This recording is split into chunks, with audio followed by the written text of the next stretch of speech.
Hello, my name is Michael Stoller, host of the Stoller Report and host of the AmTrust Title Insurance webinar series. Today, the topic of discussion is what's really happening in the restaurant business in COVID-19. And I've been able, with the help of my friend Drew Naporin, to assemble this group of distinguished restaurant individuals who will discuss the truth of what's happening in the market today. I have Cedric Van Grichen. That's correct. Van Gersten. Okay, who is the chef and owner of Way-In, which last year received the Esquire Award as one of the best new restaurants in the country, and Perry Street. The legendary Drew Naporin, who is the owner, CEO of Myriad Restaurants, Tribeca Grill, Nobu, Batard, Crushed Liquors, and a variety of others. The man who started with the hip bagel, Shelley Fireman, who is the chairman and CEO of the Fireman Hospitality Group, known as, the Brooklyn Diner, Fiorello, and many others. I don't want to talk about all your children. Douglas Kim, who is the Michelin star restaurant chef, the owner of Jeju Noodle Shop, and last but not least, the famous Melba Wilson, who is a chef, owner, community leader, president of the New York Hospitality Alliance, I believe. And let's talk about what's really happening. The first item which I'd like to bring up is what is the status of this proposed $120 million bill to help the restaurant business? Melba or Drew, whoever would like to talk about that. Melba? Well, proposed is what it is. It has not been confirmed. We are still waiting to hear if it's going to be passed. However, we know in this industry that we, as people who are always helping others, that's what we do in this industry, the food and beverage industry. It is our job to serve and to take care of others. However, we are at a point that we need to be taken care of. New York City is the food capital of the world. And to see our industry and our businesses go down the way that they are going down, and the fact that our employees are no longer have jobs is devastating. We, the food and beverage industry, definitely need help. With regard to that, and I'm going to go back to the restaurant bill, how did the PPPs or did the PPPs help your operation, Cedric? It did help. I mean, at some point, I think back in May, we could have not made it without it. In June or something like that. But now there's a question of, it was supposed to be forgiven for labor, for rent, some of the utilities, but I still haven't heard anything, or there's no update from the bank in terms of if it's really going to be forgiven. And I don't want to be, 3 months or a year from now having to own the money. We won't be able to make it. So there's still a lot of uncertainty regarding that. I mean, part of the original PPP was that you had to rehire people back when the restaurant wasn't open, and we're having the same problem right now. All of you are trying to operate your restaurants, but doing it, not in the restaurant, but outside. With regard to that, how are you doing with Douglas? How are you doing outside your restaurant as compared to when you were open? What percentage of your? Of course, after this thing happened, we closed the restaurant for 2 months due to certain issues. And after we decided to open, and we started with a takeout. Now we have outdoor dining. But then, of course, it's a big difference. But however, we actually at the corner building, so we have 2 streets. We can actually put outdoor dining plus the parking lot spot as well. So if you want to aggressively, I can actually put almost the same seating as inside. However, going back to whole system of I don't know what's going to happen, and I'm kind of stopped it to hiring people because in 2 months I don't know what's going to happen. It's like I can't rely on takeout all the time. So we're running at the thin staff now just to get it by and to see what's going on within a few months. And compared to what we used to do, we started basically 1% of what we used to do, and we came basically catching up by almost 50% now after outdoor dining. Shelley, you're affected rather heavily in the Times Square. I mean, you had Bond 45 and the Brooklyn Diner in Times Square. You haven't opened up outdoor dining. Have you opened up outdoor dining in Times Square? What, to an empty street and empty buildings? No, I haven't opened. I have no plans to open. And I have the greatest locations and the worst conditions in the world. Carnegie Hall on that street is dead as hell. There's nobody in the hotels. There's nobody walking on 7th Avenue. Nordstrom's is dead. Broadway is okay. The town is dead. Thank God for the PPP. Thank God for the United States government. Let's hope they help us again. Without that, we're dead. Drew, where do you stand? What's your thoughts about this new proposed law that I brought up before to Melba, the restaurant? Well, let me just talk a quick second about the PPP, because the PPP itself is very confusing. Because when they first put the PPP out, you had until the end of June to spend it. In New York, maybe elsewhere, but in New York, we weren't even allowed to be open. So then a group of restaurateurs went to Washington and they put it to 24 weeks, thank goodness, but not 24 weeks when you start, 24 weeks from the time you got the money. So, but that was a compromise. They went from 75% payroll The 60%. to 60%, and then 60-40 instead of 75-25, which was also an improvement. Can't see They that. also did away, if you're not doing the sales, and none of us are doing the sales, they pretty much did away with, you have to hire back these people, FTE, full-time employees.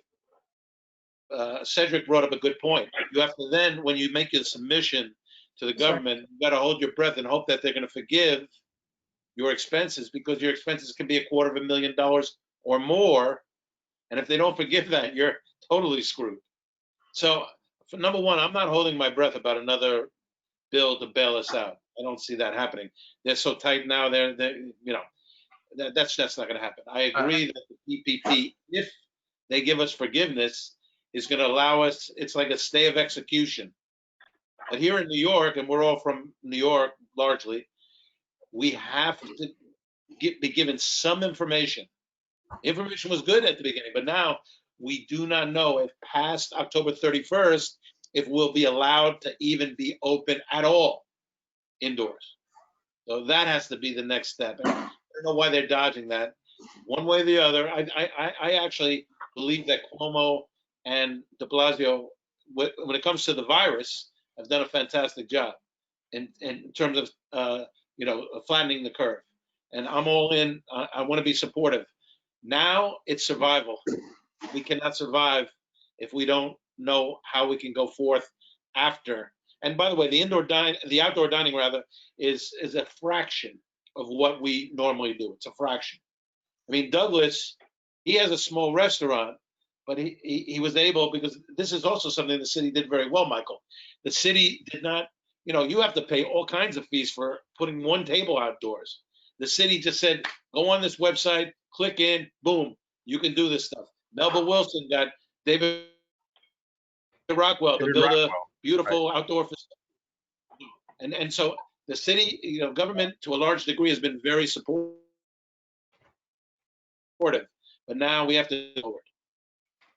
Now, but what's happening, especially with the involvement of the Hospitality Alliance? What is the Hospitality Alliance trying to do for the future to take care of the restaurants? Well, Michael, I want to piggyback first on what Drew just said. He's 100% correct.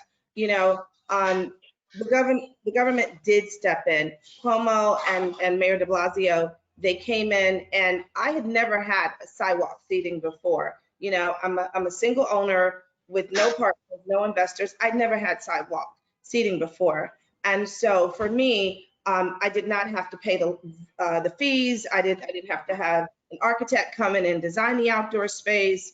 I didn't have to pay a lawyer to file or the filing fees. So that saved me thousands upon thousands of dollars, which was definitely needed, especially since we hadn't been open for business since March 15th. We went in, I did the application online. 6 minutes later, I was approved. And to Drew's point, he's right. Now I have 70 seats outside. So government definitely stepped in and assisted. in that way. But the Hospitality Alliance, we're doing all that we can. We were very effective in reducing the fees for, third-party delivery fees, which, as we all know, during this pandemic, especially, people only had one choice, and that was takeout and delivery. So at the time, we had Grubhub and Uber charging 30%. They were charging us 30%. And you're talking about having a knee on your neck. We as the industry, that was our only way to survive, was through takeout and delivery. So then have to pay third-party fee of 30% was truly strangling us. And so the Hospitality Alliance, we were able to step in and to get those fees reduced to 15%, which is, when you're in a pandemic or any time, that's 15%. But we're always on the front lines. We're always fighting for this industry, which we all so desperately love. Michael, ask Shelley what he paid for his sidewalk cafe over the years. I got to tell you the truth. I think it's about $30,000, but I don't remember. And Melba, I want to compliment you for what you just said. Am I a member of the Hospitality Alliance? Because if I'm not, I'm joining for you. Thank you. And I'm the first female And president. Drew, I don't agree with you. I love you, Drew, but I don't agree. If the government doesn't step in, it will be chaos. We must have, don't depend on Cuomo and de Blasio. They're going to look to be reelected. I wouldn't trust them at all. The United States government has to help us or we're really screwed, is my view. But I think they also have to help our landlords, because I think nobody's going to help your landlords. They're too rich. They're too, they're too landlordish. But there's no way that the landlords, they don't pay because they have mortgages to pay. And what my I'm not going to say anything about our landlords except they're too rich.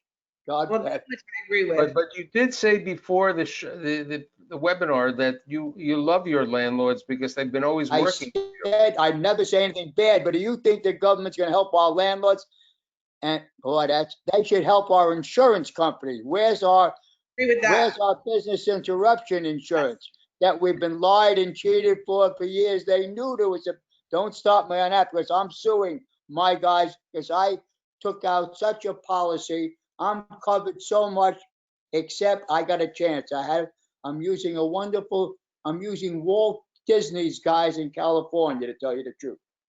It's a special case, and it's going to. Here's my question, Cedric. You opened up your restaurant at the beginning of 2019. Okay, you had some great recommendations, highly written up by the New York Times, 2 stars. Douglas, you opened up in 2017. Okay, Melba, you're 2005. Okay, but it's a lot of your business was predicated on tourists. We have no tourists today. Okay, we have limited tourists, and in addition to tourists, which relates to Shelley, you're talking about Carnegie Hall, the building where you're in. If they have 10% of the employees in that building, they don't have even 10. I'm embarrassed to tell you, the building seats about 3,000 people. If 150 people a day show up, that's a lot. I love my landlord there, so you can't. But nobody shows up in the building. But here's the bigger question. But today, normally we live with our customers being visitors to New York City. That's the customers who make up our business, okay? People want to come to New York because they know that we're the food capital of the world. We don't have the visitors. So are we getting the consumers? Who's coming to the restaurants today? Who's visiting your restaurants? Drew, who's going down to Nobu? Who's going to Tribeca Grill? That's a terrific question. Melba's in a residential neighborhood. Douglas is in the West Village, residential neighborhood. Way Perry Street is a little difficult, but what kind of volume, Cedric, what kind of volume are you doing? We are, both restaurants, Perry Street and Wayano, are sort of like residential. And actually right now at Perry Street, we're doing better numbers. August is usually a slow season after the whole restaurant week. So we're doing actually more guests than last year for now. Wayan, it's horrible because we have less seats up front and we have a small footprint, but we are relying on the neighborhood right now, and they're really supporting us at this moment. What I was going to say, Michael, is that if you're in a residential neighborhood, so you have no tourists in town, and then you're in a business neighborhood like Shelley is in these high traffic Times Square neighborhood, they're not residential. They have to find him. But Douglas's restaurant, I bet you it's doing fantastic. Melba, I know the restaurant's doing fantastic. And then my restaurant, you know, Nobu is an exception because it's been in the marketplace for 26 years. People love the brand, and wealthy people love Nobu. So, you know, the prices are not cheap. So that's doing very well. Petard used to be Montrachet. I've had it for 35 years. But, you know, I'm in the middle of Tribeca where, you know, it's the pubs and, you know, the less expensive places are going to do well. So I think the thing that has to be pointed out, Michael, is that we are just hanging on. But, you know, we're doing an unbelievable job in making the best of a bad situation. So here's the question: how have you adapted to this? I mean, I've read a number of articles about Melba, about the contactless payment, the use of the internet, more social media. How are you building? How are you trying to grow your business during the summer and also to maintain it for the future? Okay, we want the people because they've heard about Cedric and Douglas winning a Michelin star. They know about this because of the quality of food. How are you trying to market yourself and also take care of your employees? Because you have the people who are working, who have kids, and they have difficulties going to work. How are you taking care of it? I mean, Melba, you took something with regard to a nonprofit that you created, right? Yes. Well, what we did was we started an employee relief fund. We did a piece on 60 Minutes. And because of that, we got a phone call from Gayle King, who wanted to know what she could do.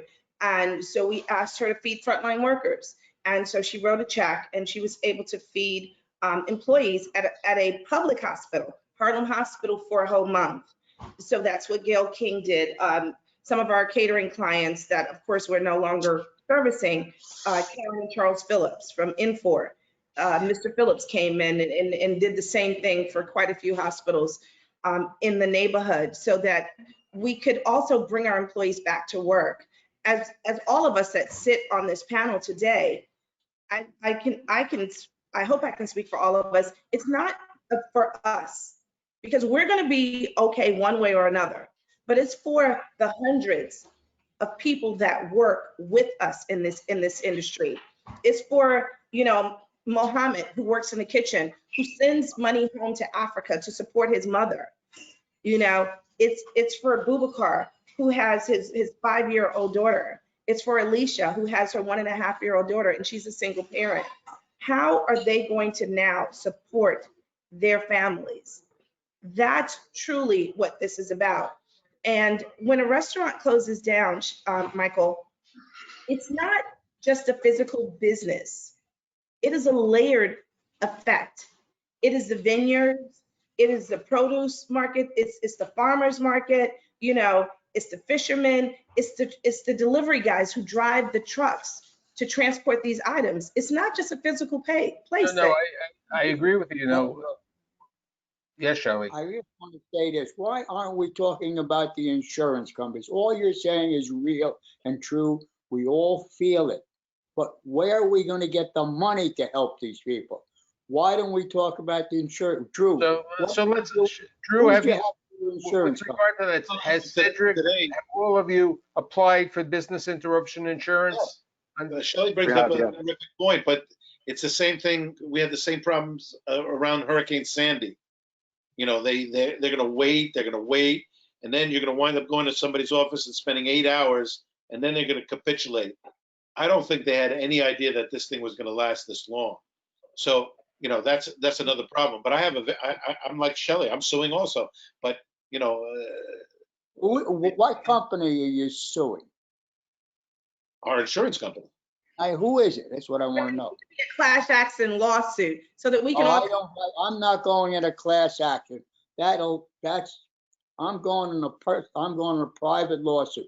Class action takes years. Private lawsuits take shorter time. Yeah, well, they'll be dead by the time that comes out. I have the attorney that's representing Daniel Boulud, Thomas Keller, and Wolfgang Puck. So how come, that's interesting. I went and found the guy who's representing Walt Disney in California. How come you guys never came to me? Nobody ever came to me. It's fascinating. No, you're I'm right. not- But the Yeah, I'm seminar- just saying, Come to you if I needed somebody, Shelley. I have a no, good one. I'm not going into class action because it's going to take forever. Shelley, did you go to Drew? Pardon me? You know Did you- something? I'll tell you what I did do. If you want to ask me, that's a fair question. I didn't go to Drew. I went to Phil Scotty. I went to a guy in Washington. I know that Drew is very well-to-do. I know how rich he is. But I apologize. You're absolutely right, Melba. Okay, You're 100% I can just we want get to off the clarify. topic Let's clarify. of Shelley fighting can with finally the tell me. insurance company and trying to Drew, see how I'll we give can you the guy's name. Call me. I'll give you the guy's name. But Shelley and I talk quite a great deal. Shelley is a good You're absolutely right. source of information. By the way, No, I'm just messing with you guys because by the way, Shelley, I love your lasagna.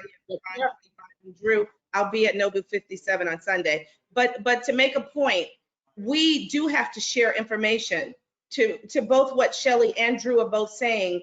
We should all share this information. But Melba, here's the situation over there. I have two young chefs, okay? I have a 38-year-old chef and a 42-year-old chef who are in business, who don't really have the contacts and relationships in the world to know how to do things, okay?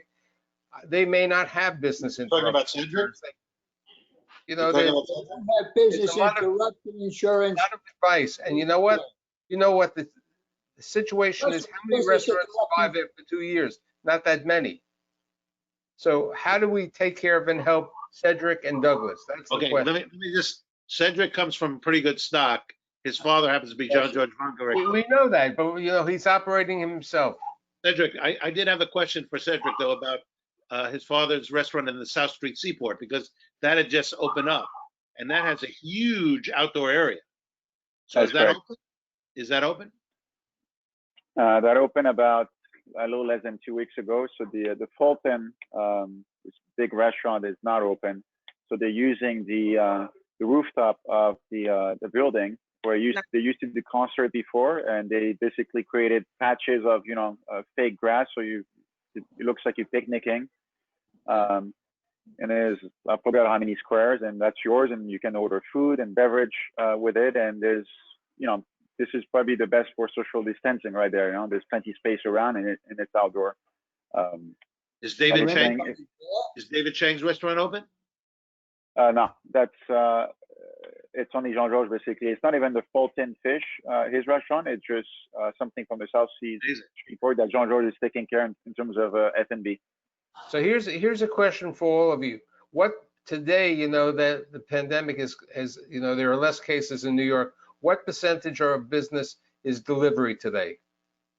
Shelley, are you having much I would delivery? say, by the way, I know the volume, honest to God, I know the volume we do with Fiorello's.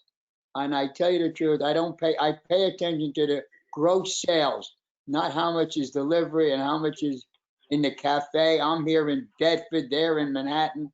I don't know how to answer. I can't answer that question. Melba? We're doing about $90,000 a week at Fiorello's, which is $90,000. That's it. That's what I know. I don't care where it comes from. That's it is. That's the number. The other people on the panel, Douglas, Cedric, and Melba and Drew. Yeah, I mean, for us, average week is like $3,000 So it's $3,000 total? per week for delivery. Oh, for delivery. Cedric? So we have delivery between Caviar, DoorDash, which are now combined, and GrabHub. I think it's 10% of our revenue. Ready meals at home that we send over is probably 20 to 30%, depending on the week. We do about 1,200 meals that we send, that we ship to people, and then the rest is basically from outdoor dining. So wait, you created a ready meal business due to the pandemic? I am actually, we partner with a company to do that, but on the side note, I'm working with some other chefs and partners to do actually your own delivery system, ready meals at home. We want something that is a little more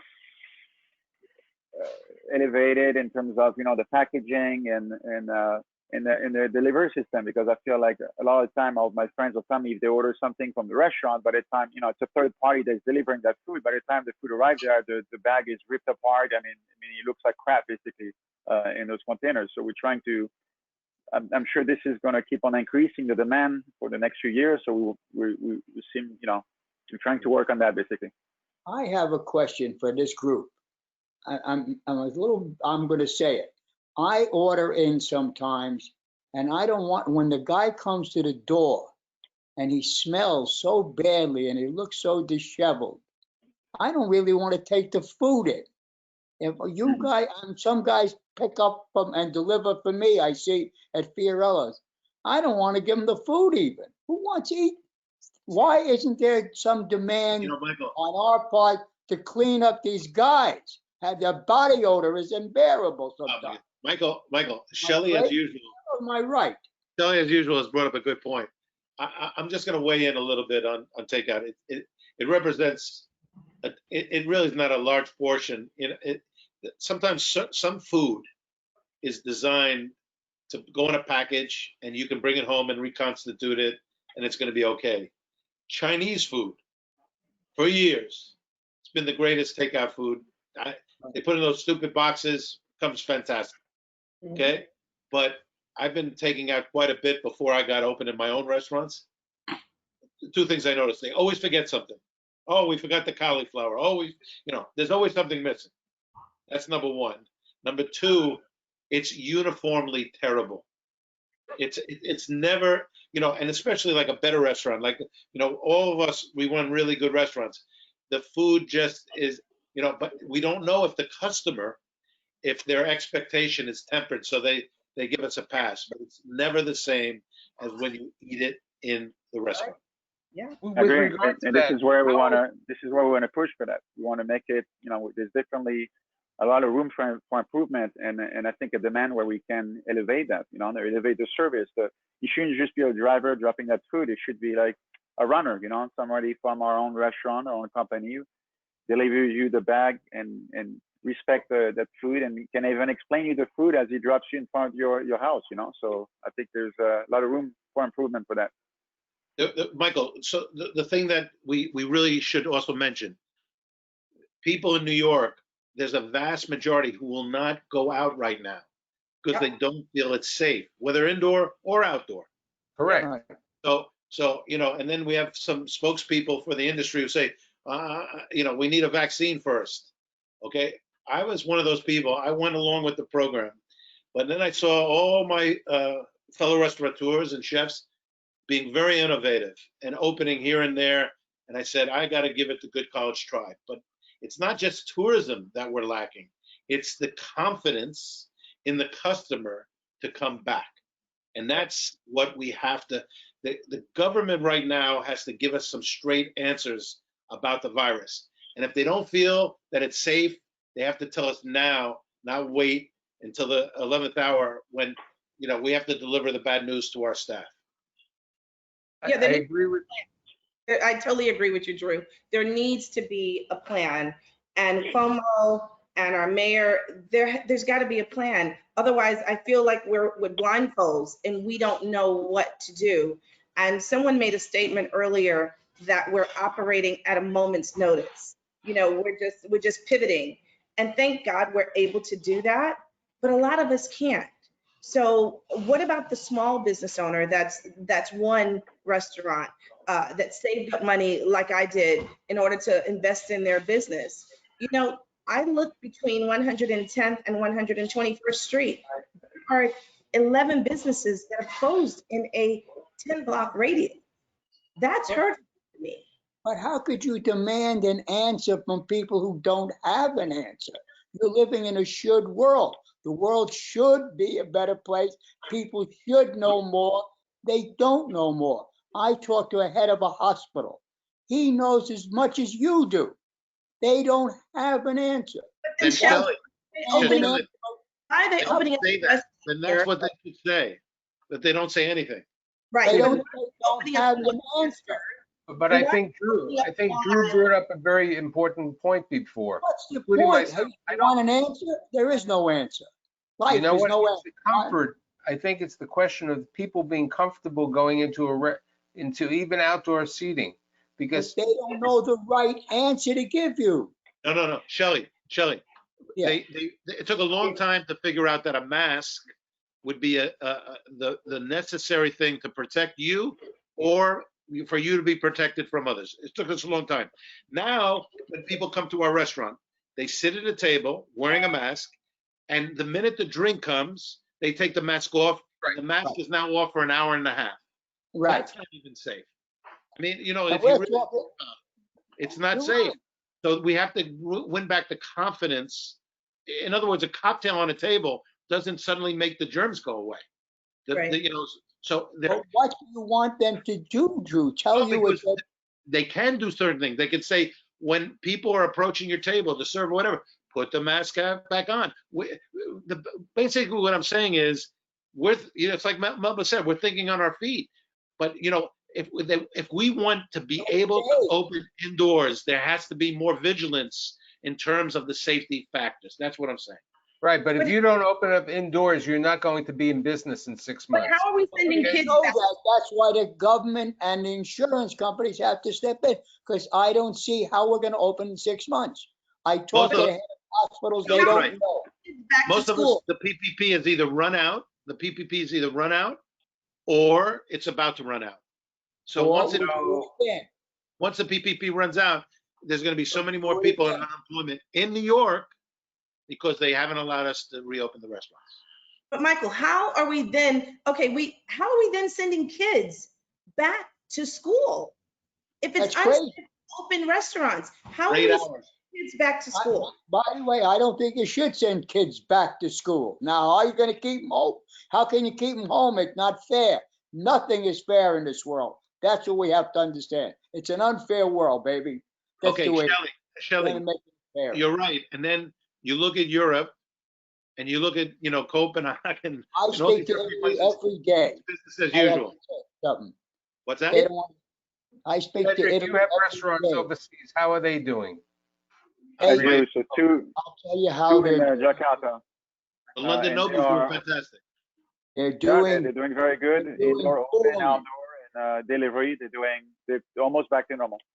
What They're did you say? not, by the way, that's your, I live in Italy. I have a home in Italy. I've lived there 30 years. I speak to Americans and Italians in Italy every day. They're dining outdoors, happy to be alive. They're not, the restaurants are just surviving like Fiorello surviving. And they have, we're surviving. That's all. Nobody's What doing about great. Baltimore Harbor? You have a restaurant in Baltimore Harbor. So it's a catastrophe because Gaylords, I'll tell you what it is. The reality is Gaylords came to the union or the union came to Gaylords, which seats about, Gaylord seats about 2,000 hotel rooms. It's the biggest hotel there. And they said, we need some help. We need some help. They went to the unions. The union says, not only I'm not giving you any help, but I'm going to charge you more for the help you have. So Gaylord said, fuck yous all. I'm closing down the 2,000 room hotels. Now everybody's out of a job, and that's National Harbor on the Potomac. So that it's a catastrophe, except it's always an except my little freaking pizza joint does well because of the 10 people that are there, they're eating pizza. So it's a catastrophe. Michael, Because these are unions, all terrific people. They're all survivors. We're going to do what we need to do. We just need a straight answer. you okay. need to get the insurance companies to pay for all the years we've been paying for business interruption insurance.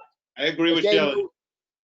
knew there was a pandemic somewhere. If Dustin Hoffman made that film 10 years ago about a pandemic. Don't tell me the insurance companies will look at this shit all day, didn't notice, gonna say something gonna happen. They I didn't agree. charge us, they didn't protect us, and the government hasn't protected and the courts haven't protected us. We have, if this isn't business interruption, what the hell is it? Okay, It I isn't think, sex, because sex is good. This is Okay. business interruption. before I ask you for final comments, I'd like to make some comments. I believe that it's very important that this Restaurant Act, which has been discussed for the last 2 months, this $120 billion program is available, because if you don't, you're not going to be able to keep the restaurants. Even though it may be a grant, the grant may be not required to be paid later on, it's an important fact. I think there has to be a clarification on the grant process and a clarification on the repayment process. I think the insurance companies, enough of it, they've been getting paid premiums all these years, have to take an advocate role over there. With regard to landlords, you can't really expect them. Many of them are being reasonable. They're accepting percentage rents. They're trying to work with you, but they're in the same problem that you have. They have payments that they have to pay to their mortgage. With regard to the community, the government, I never get politically, but I think there has to be a decision when you're going to open up the restaurants, because you cannot survive being a part-time business, being outside. God forbid the rain comes. What if we have another Hurricane Sandy? Then you're going to start, all of your things that you've built are going to be down the drain. So I think we have to work with that. But I'd like everybody to give me your final comments we know Shelley's final comments, which will be continual. Cedric, what do you see your thoughts right now with regard to the pandemic and what's going to happen? And the I mean, operation of the restaurant. I think New York is doing better, much better. I mean, we had really very difficult, rough start back in March, and New York did great in bringing those numbers down. Overall, I think we should need to know what's our plan in the next couple of months. I mean, if the answer is that we won't be able to open until next spring, let us know so we can plan accordingly, and whatever remaining PPP, we put it aside and we will try our best, but we can't just wait until September, October and find out an answer. It's going to be too late, and a lot of restaurants are going to close by then. It's just getting more foresight, basically, more answers. Douglas? Yeah, so I mean, me as like with all the honest respect, I'm just a small business guy. Trying to run a small restaurant in West Village. So talk about PPP. I mean, we going back to the question, but I didn't actually, when I got a PPP, and the question was like, I didn't even touch it yet, because that was like for me as a backup plan. And one of the reasons why was we used to have almost 28 people that are working for the restaurant, but now we only have 9 people. So for me, I don't know what's the right answer, but it's like what I'm trying to do is, I mean, I don't have that much information, so I have to see. I sometimes ask Drew what's going to happen this in New York City, things like that. So basically, I have to wait, but then also same time is I gotta make sure this business is stretched as far as much as possible. So like only thing I can do is like make sure that we have better healthy operations, and try to stay as long as possible. Melba? I The key represent. of pivoting, I'm as sorry. you said, Yeah, you talked about pivoting and adaptability. Yeah, pivoting is definitely my word for this year. However, I do represent small business owners, just like Douglas is a small business owner, and I also represent Black and business owners of color. And a lot of us do not have additional funds where we can stay open until there's a virus. I'm sorry, until there is a vaccine found, or a lot of us will not be able to last another 2 to 3 months. And those are the businesses that I worry about. While income is extremely small, we all know that in the food and beverage industry and the restaurant industry, we have to be at a minimum of 75% capacity in order for us to, first of all, pay our bills, and hopefully make anywhere between 7 to 14% profit if we're lucky. A lot of my neighbors, I don't see that happening. And when we talk about PPP, 95% of Black-owned businesses did not receive any funding from the PPP loan, which was slated for small business owners. I'm extremely worried about the restaurant industry for brown and beige people that look like me. for the small business owners. 83% of people in the New York City Hospitality Alliance did not pay July rent. I'm wondering about the future for them, the future for us, as well as the future for our employees. Before I ask, Post October 31st, we need a plan. okay, with regard, before I speak, ask Shelley for his comments and then finalize with Drew. I believe part of the new Restaurant Act emphasizes that it's geared to minorities. Yes. Okay, the first 15% Is it is dual geared minority? minorities in color and minorities in faith-based women and other minorities over there. Shelley, before Drew, our executive I producer. like Melba's enthusiasm. I think we should have a march on Washington, but I'm not marching, I want to drive. I think you should, every restaurant, I'm serious. We should drive to Washington from all over the country. And that's the only way we're gonna be understood. This way is bullshit here on this foot. We're not gonna, you have the energy, get the group, you and Drew could do this. I'll drive my car, I'll put people in my car, we'll put waiters, managers. We could have 1 million people march on Washington, because this isn't gonna change the world here today. Marching, you can do it, Melba. Let's do it. Let's do it. Assignment, baby. I can't do it. We can do it. I'll help. Because Drew what will help. Melba and everybody said, and just before I get for Drew for the comments, the allied industries, it's not only the restaurants. When you talk about the catering business, it's the people who rent the tent, it's the furniture rentals, it's for the weddings and the bar mitzvahs, it's the suit, the manufacturers, the clothing manufacturers, March on the retailers Washington. going. You wanna be- This is how you're The gonna. rippling effect is totally around every industry. So we have to get things resolved because we can't move. We're sitting in a void land and we're not moving. Drew. I would just say that the restaurant business, a lot of it's high risk, high reward. Now it's high risk, no reward. But old guys like me and Shelley, we made our money. We worked hard. We made our money over the years. And I had a grandmother who said, you know, save every dollar that you ever made, which I did. So I'm one of the cheapest people. So if it all ends, you know, it's not guys like me. I look at Cedric, I look at Douglas, I look at Melba. You know, I want the future to be bright for them. But right at this moment, unless we get a straight answer, we don't know what direction we're going to be able to go in. So I'm just waiting. Best case scenario, Michael, give us something. Give us something that we can, if I can open even at 25%, at least that gives me a little bit of life. That's all. But thank you for putting this group together, Michael. And Michael, in the what's comments, your view, Michael? March on what? What's your view? How are we going to I think change this thing? we have to move and protest and try to get something accomplished. Protest. I like But protest.